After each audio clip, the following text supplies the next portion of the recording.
ఈ మధ్య medical shop కి వెళ్తే మీరు ఓఆర్ఎస్ అని ఇది ఇస్తున్నారు. అవును, ఎందుకు ఈ అక్షరాలు ఓఆర్ఎస్ అని ఉంది. యాక్చువల్ గా ఓఆర్ఎస్ ఎల్ లో ఈ ప్యాకెట్ లో 5 టీ స్పూన్ షుగర్ ఉంటుంది. ఈ ప్యాకెట్ లో 4 teaspoon sugar. Sonu Sood వస్తారు అడ్వర్టైజ్మెంట్. ఓకే, షుగర్ ఎక్కువ ఉంటే మోషన్స్ పెరిగిపోతాయి. యాక్చువల్గా WHO ఫార్ములా ఓఆర్ఎస్ ఇది ఇది ఇది ఇది WHO ఫార్ములా ఓఆర్ఎస్. వీటిల్లో ఏంటంటే చక్కెర ఇందులో 5 టీ స్పూన్లు అన్నానా, ఇందులో 1/2 టీ స్పూన్. అంత డిఫరెన్స్. 200 ml 5 టీ స్పూన్ అయితే 200 మిల్లీలో 1/2 టీ స్పూన్. ఓకే, అంతకంటే ఎందులో ఎక్కువ ఉన్న మోషన్స్ పెరిగిపోతాయి.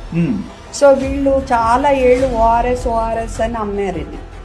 సో ఇప్పుడు మేము గుర్తించి మేము ఫైట్ చేస్తే వెనకాల చిన్నగా లెన్స్ పెట్టి చూస్తే do not give during diarrhoea అని డిస్క్లైమర్ పెట్టారు. సో నేను బాగుంది, ఇంకా మన పని అయిపోయింది అనుకున్నా. 2 నెలల్లో రూల్ మారిపోయింది. ఎందుకో మీ ఇమాజినేషన్కే వదిలేస్తున్నాం. మరి మల్టీనేషనల్ కంపెనీ. ఓకే, సో ఏం చెప్పారు, మీరు డిస్క్లైమర్ పెట్టుకుని అమ్ముకోండి అన్నారు. సో ఇక్కడ కింద డిస్క్లైమర్ ఉంటుంది, this is not an ORS అని. ఓకే, దీని మీద కూడా ఇక్కడ ఉంటుంది, this is not an ORS అని. అసలు కనపడదు. కనపడేదల్లా మీకు ప్రామినెంట్ గా ఓఆర్ఎస్ అనే మాట.